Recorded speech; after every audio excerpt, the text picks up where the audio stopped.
네, 안녕하세요. 오늘은 치아종이라고 하는 부분에 대해서 한번 살펴보는 시간 갖도록 하겠습니다.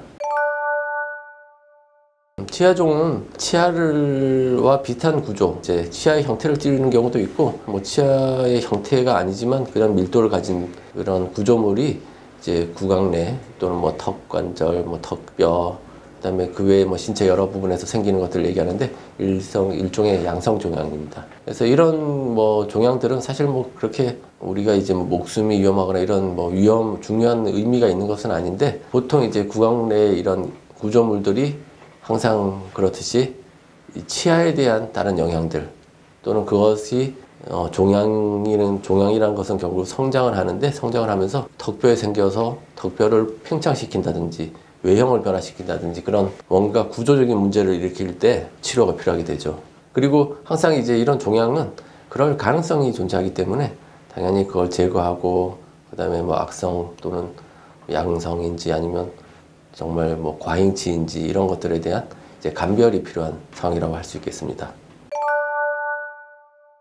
치아종은 이 사이즈에 따라서 당연히 제거하기 위한 방법이 달라질 수밖에 없는데, 굉장히 작은 사이즈라고 한다면 아주 간단한 국수마 치아에서 수술 통해서 제거할 수 있고, 턱뼈 전체를 부풀게 할 정도로 큰 사이즈라고 한다면 전신 마취를 통한 수술이라든지 제거뿐만 아니라 이 제거된 턱뼈를 어떻게 다시 수복 재건할지 이런 데에 대한 당연히 고민도 같이 이루어져야 됩니다.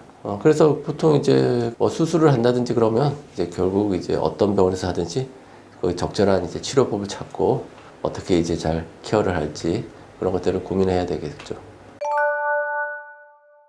치아종 때문에 이제 치아 발육이 저해가 되었다. 그러면 이제 사실 치아들은 뿌리가 형성되기 전에 이제 치아가 자라 나오는 이 힘을 가지고 있기 때문에 대부분의 경우는 이제 맹출 제거를 하게 되면 자연적으로 정상적인 프로세스를 거치게 되는데, 근데 이제 그런 포텐셜이 떨어졌다든지 아니면 여러 가지 구조의 변화들 때문에 맹출이 정상적으로 이루어지지 않는다면, 이런 경우는 이제 좀 외부적인 이제 힘이 가해져서 치아의 맹출을 좀 도와줘야 되는 경우가 생깁니다. 이런 경우는 정상적인 발육이 되지 않은 치아에다가 교정장치를 부착해서 교정적인 힘을 통해서 치아를 끌어올리는 과정, 이런 이제 교정장치 치료가 필요할 수도 있습니다.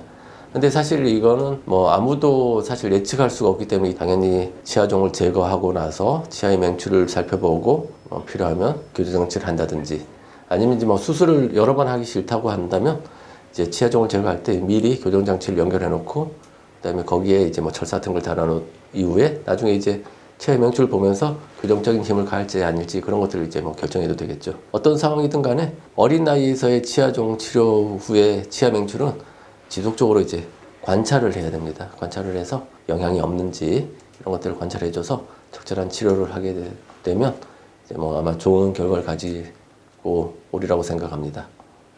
좋아요, 구독, 알림 설정까지 감사합니다.